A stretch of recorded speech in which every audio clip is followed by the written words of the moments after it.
ہر طرح کی تعریف اللہ ہی کے لیے ہے، جس نے آسمانوں اور زمین کو پیدا کیا اور اندھیرے اور روشنی بنائی۔ پھر بھی کافر دوسری ہستیوں کو اپنے پروردگار کے برابر ٹھہراتے ہیں۔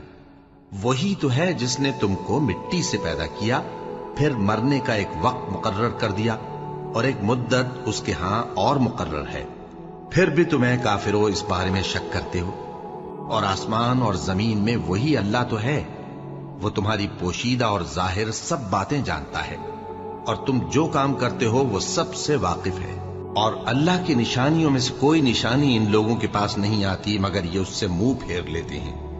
جب ان کے پاس حق آیا تو اس کو بھی انہوں نے جھٹلا دیا، سو ان کو ان چیزوں کا جن سے یہ ہنسی کرتے ہیں ان قریب انجام معلوم ہو جائے گا۔ کیا انہوں نے نہیں دیکھا کہ ہم نے ان سے پہلے کتنی امتوں کو ہلاک کر دیا جن کے پاؤں ملک میں ایسے جما دیے تھے کہ تمہارے پاؤں بھی ایسے نہیں جمائے؟